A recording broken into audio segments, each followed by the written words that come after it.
Tonight, the scandal sending shockwaves through college football. The head coach of powerhouse Michigan fired and then jailed amid allegations of assault.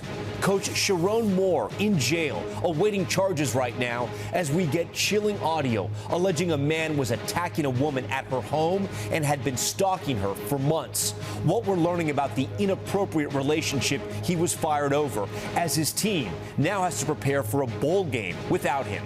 A massive house explosion caught on camera in California, sending debris flying, multiple people hurt, and the big question tonight, what set it off? The state of emergency out west. Heavy rains pounding Washington state, bringing catastrophic flooding.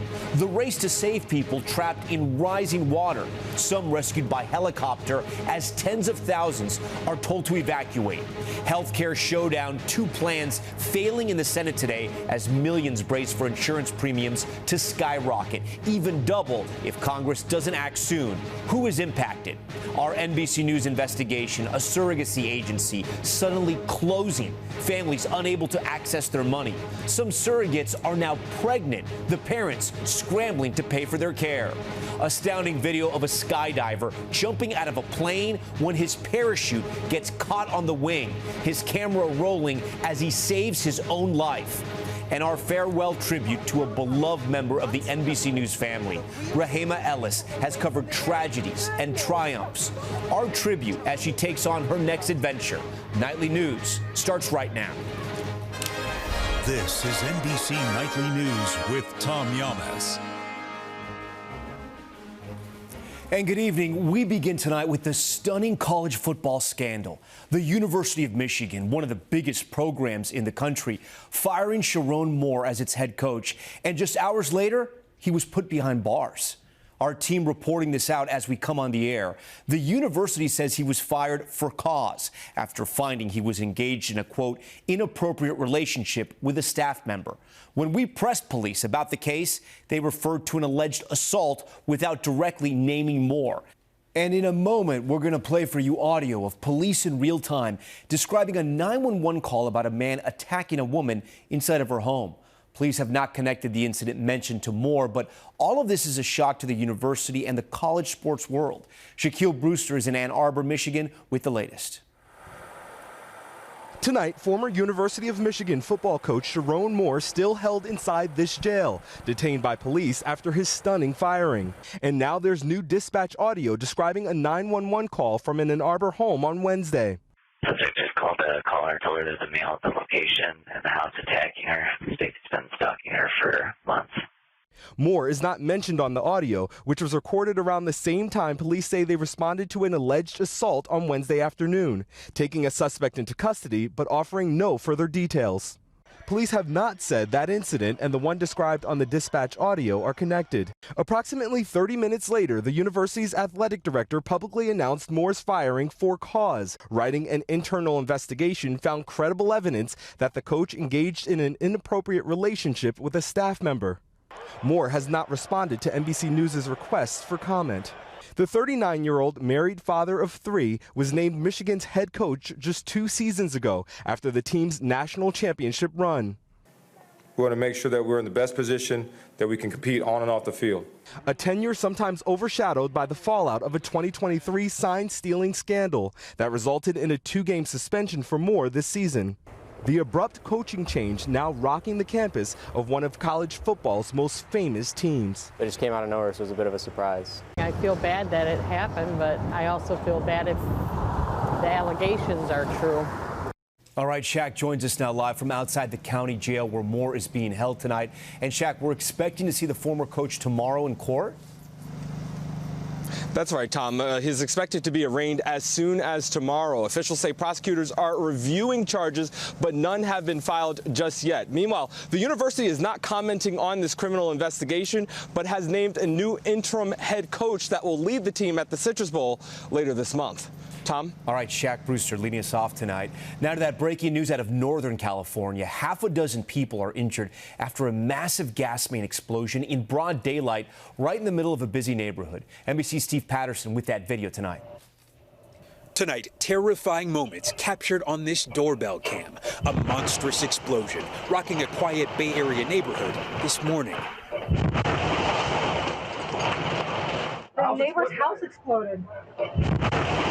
The force ripping through multiple structures, sparking a 3-alarm fire, damaging nearby homes, injuring 6 people, rushed to area hospitals. Video shows what appears to be a part of a roof falling on top of a person in a construction vehicle. We have one patient with extensive burns. Officials tonight saying 2 people believed to be residents are unaccounted for. It's possible that they're at work or at school. Fire officials say the blast was ultimately triggered after a work crew struck an underground gas line shortly after 7 this morning. Power company PG&E says that crew was not affiliated with them, but they immediately dispatched their own teams to the scene. 2 hours later, they were able to turn off the gas in the area, but the explosion still happened shortly after. Next-door neighbor Deborah Omatai says she felt lucky to escape the blast, debris falling on her home. The whole roof fell in on us, on me in the bedroom. Tonight, the root of what happened still under investigation. Steve Patterson, NBC News. In the Pacific Northwest, thousands are forced to evacuate and millions more are under flood watches as a storm system drops a staggering amount of rain on the region. Our Camila Bernal is in the storm zone tonight where rescues are underway. Parts of the Pacific Northwest underwater as major flood concerns threaten millions in the region. A powerful atmospheric river dumping as much as 16 inches of rain in parts of Washington state. Video showing these neighborhoods inundated by the rushing water. Submerged cars prompting road closures and rescues. The water almost as high as these street signs. In Falls City last night, this dramatic video showing first responders lifting drivers after getting caught in fast-moving water. And in nearby Ording, teams guiding residents out by boat. We'll get you up on shore here.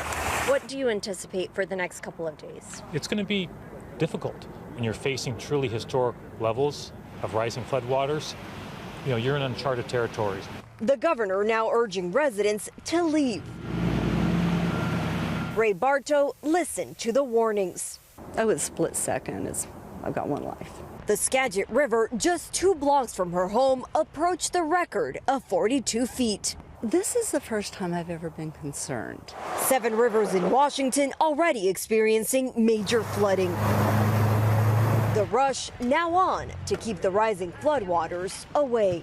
The power of the water is incredible. Yeah, you can't stop Mother Nature. And Camila joins us live tonight. Camila, we can see that water right there behind you. How fast has it been rising? It's steadily rising. This water here forced a road closure in the last 20 minutes. If you take a look here behind me, the water approaching the front porch of that house, it already flooded the garage. There's a road between that house and where I'm standing, so you see that yellow street sign there. And behind the trees is where that river is. Many of the locals here say they've never seen the levels this high. Tom? All right, Camila Bernal in the storm zone once again. Bill Cairns is also here tonight. We'll get to that new Arctic blast set to hit the east in a second, but how much worse is the flooding going to get in the Pacific Northwest? A lot of the rivers are cresting today. We have at least 2 rivers that are going to crest during the day tomorrow. The atmospheric river rainfall event is over with, and we're dry throughout the weekend until the next rainstorm comes in Monday and Tuesday. As far as the cold and the snow, quick blast of snow heading down through Iowa. Tonight, we're going to get a couple inches in areas of central Illinois, southern Indiana, Cincinnati, Louisville, Indianapolis. A lot of school delays and cancellations come tomorrow morning into areas of West Virginia. And then the coldest air of the season.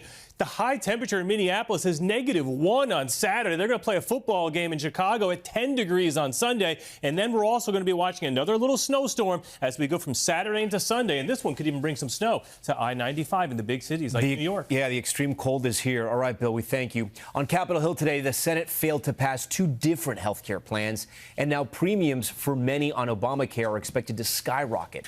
Ryan Nobles now on who will be hit the hardest. Rebecca Davis is a cancer survivor who recently lost her job. She has almost no room for error when it comes to her finances or her health. How do you plan your life not knowing how much it's going to cost just to take care of your health care needs? That's a great point. And I think that there's a lot of stress that comes with receiving that bill in the mail. Rebecca is one of 22 million Americans who benefit from premium subsidies through the Affordable Care Act, also known as Obamacare. Those subsidies are set to expire at the end of the year, doubling her premiums at a cost of close to $1,000 a month. But going without health insurance is simply not an option. She currently takes an expensive drug to keep her breast cancer at bay. my particular cancer type would just have a very high risk of returning. Lawmakers on Capitol Hill cannot agree on a path forward. Democrats want to extend the subsidies for 3 years. Republicans have all but guaranteed that tens of millions of people will see their premiums double or triple or more. Republicans believe the subsidies are too expensive and provide assistance to people who don't need it. They've offered up a plan that would give Obamacare recipients flexibility in which plans they choose and provide funding for individual health savings accounts to pay for health care needs out of pocket. We're miles apart. They want policies with a $6,000 deductible, and we want to put thousands of dollars into an account. But both plans failed today in the Senate. The motion is not agreed to, leaving people like Rebecca caught in the middle of a political fight. So it is incredibly frustrating that our lawmakers haven't been able to come to terms and find a solution that works for everyone. And Ryan, I know you're tracking two stories there on Capitol Hill. There was also a heated hearing on the Hill today involving Homeland Security Secretary Kristi Noem. That's right, Tom. Secretary Noem was grilled by lawmakers on the Trump administration's mass deportation program and the type of people that are being targeted by ICE agents. At one point, Secretary Noem ended the hearing early, saying that she had a meeting at the White House, but that meeting had been canceled. Confusion that the White House chalked up to miscommunication. Tom? Okay, Ryan Nobles with that new reporting tonight. In a Utah courtroom today, the suspect accused of assassinating conservative activist Charlie Kirk made his first in-person appearance. Tyler Robinson, you see him here, wore a tie as the judge weighed media access to the trial.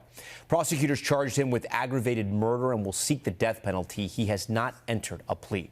And we have stunning video tonight of a nightmare scenario for a skydiver in Australia who jumped out of the plane only to slam into its wing and get stuck there. His fight to survive all playing out on video. George Solis with the heart-racing moments. The terrifying scare at 15,000 feet caught on camera. Watch, this skydiver's backup parachute inadvertently opened as he's about to jump out of a plane, launching him backwards. His parachute cords wrapping around the plane's tail, his legs striking the plane. The potential for this to have a very different outcome was very real. The harrowing scene unfolding this past September in Queensland, Australia, as a group from a skydive club attempted a formation that was being filmed. You can see the skydiver's parachute handle snag on the plane's wing, deploying his chute. The skydiver knocks into the group's camera operator, sending him into a free fall. He's able to land on the ground safely. How crucial was it for everyone to remain calm under pressure here? Well, most definitely for the parachutist involved. There's a lot of options in front of you. Choosing the right ones is not always as easy as it sounds. Investigators say the skydiver who was stuck managed to grab his hook knife and cut through 11 lines of his backup parachute in 50 seconds. Once free, the skydiver was able to pull the cord to his main parachute and get on the ground safely. Authorities also credit the pilot who declared a mayday call and successfully landed the plane. It's great to release a report that has an outcome like this. Incredibly, the skydiver only suffered minor injuries to his legs. The camera operator telling NBC News they were able to share a few hugs and drinks after. George Solis, NBC News. Incredible he survived. All right, we're back in 60 seconds with our investigation into a surrogacy agency that suddenly shut down. Now families are desperate. Tens of thousands of dollars they've invested in limbo. And what happens to the surrogates now pregnant? We are back now with an investigation into a prominent surrogacy company which suddenly shut down. Now surrogates and intended parents around the country say they're feeling panicked and betrayed. Here's Liz Kreutz. Tonight, just weeks away from their embryo transfer, Mariana Clavino says she and her husband can't reach the owner of the surrogacy agency. They gave $66,000. This wasn't just money that was stolen. It was, it was the hope. It was the dream of building a family. Clavino says she learned last week that Washington-based Suro Connections abruptly shut down. What was that moment like? Panic-inducing. I felt like the walls were closing in. It felt like this can't be happening. This can't be happening. The owner, Megan Hall Greenberg, sent this email to families on Friday. Due to recent financial and operational difficulties, the company is closing and ceasing all operations, adding the company does not have the funds to reimburse families. Surrogate Kama Stauffer from Ohio is almost 9 weeks pregnant and says the parents she's caring for may be out $50,000. It seemed unreal. It seemed impossible that an agency could basically implode overnight with no notice. NBC News has not been able to reach Hall Greenberg. Her employees say she's not responded to any calls or texts and deleted all her social media. She has affected so many people's lives, including... Sarah Schaefer, who worked there for 6 years, says she was blindsided. She estimates the closure leaves some 150 surrogates and intended parents in limbo and unable to access their money, which she says could total as much as $5 million. Schaefer says in retrospect, there may have been red flags. Unlike many other surrogacy agencies that have families put their money to pay for surrogates' medical and travel needs into third-party escrow accounts, she says Surro Connections push clients to use their in-house escrow. It was kind of like a one-stop shop, and to have it at all one place sounds good, but it doesn't necessarily always work out that way. Mariana Clavino says Hall Greenberg used to send her messages of support. Now she's dealing with yet another heartbreak after years of infertility. She knew that, which is what's so particularly hurtful about it. And Liz, we're now learning the FBI is getting involved. Yeah, Tom, that's right. We know the FBI has been in touch with employees of the company and impacted families. And also tonight, NBC News has obtained this surveillance video showing law enforcement on Wednesday arriving at the business where witnesses say there was an hours-long search. Tom. All right, Liz Kreutz with that new reporting there on that story. When we return, what Michael Jordan said outside court after a bruising legal battle with NASCAR. Stay with us. We're back now with news just in. A federal grand jury declining to indict New York Attorney General Letitia James today. In what the Justice Department's third attempt to bring charges against her, President Trump has pressured the Justice Department to prosecute James over a case involving mortgage-related charges, which James has denied. Also tonight, NASCAR reaching a major settlement in an antitrust lawsuit brought by two of its race teams, including one co-owned by Michael Jordan. There he is speaking outside of court earlier today. Jordan was the lead plaintiff in the suit, accusing NASCAR of being a monopolistic bully. And check out this wild video of a police rescue in Tampa, Florida. You see that body cam video of officers rushing into a house. They run upstairs, and then those officers save the man who was dangling off the roof 3 stories high. Police say he slipped while blowing leaves off his roof and that he was brought down safely.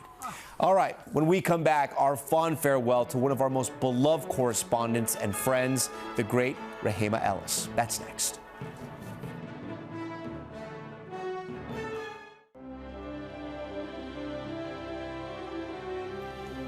We are back now with our tribute to a beloved member of the NBC News family, Rehema Ellis, a correspondent many of you have watched over the years. She's reported around the world and taught us so much on her journey. Throughout her career, Rehema Ellis covered so many stories. One of her beats and her passion, education. In New York, love was on display. Can we see your card? About a Mother's Day when you get smothered by children. In Philadelphia, 8-year-old Zion Harvey showed us what determination looks like. Zooming down the hospital hallway before becoming the first child to receive a double hand transplant. We saw him shortly after surgery and a year later. Oh my goodness! Zion learning to grab hold of his new world. What you can do. Before you quit and say, I give up, try everything first. NBC's Rehema Ellis is in Goma again tonight. There was hardship and heartache overseas. What's happening to the refugees is devastating Rwandan families and robbing the children of their childhood. I can barely hold my position here because the wind is that strong. Back home, there were lots of storms. Katrina was among the biggest. You can see the mold on the wall there where the water line was. All over the floor. In New York, Rehema witnessed firsthand the horror of the terrorist attack on 9/11. It's 11:45 in the morning, and there is a mass exodus from downtown New York City. You can take a look, and you can see hundreds of thousands of people leaving the area.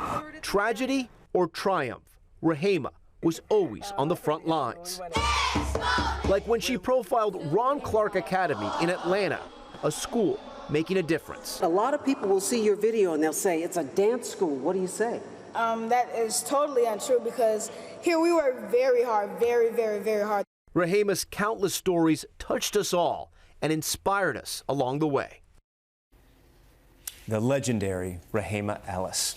Rehema, before you go, we have one more assignment for you. All those places, all those people, what did you learn? One of the things that I've learned is that no matter where I go in the world, I find that there's more that binds us than divides us. We're all looking for the same thing, to have some happiness, some health, and some wealth. And that makes me feel that we're going to be okay because we're all shooting for the same thing. And your reporting always gave us hope, so we thank you for that. On behalf of NBC News, on behalf of all of our viewers out there, Rehema, thank you for everything you've done. It's been my pleasure. All right. That's Nightly News for this Thursday. I'm Tom Llamas. We thank you so much for watching. Tonight and always, we're here for you. Good night.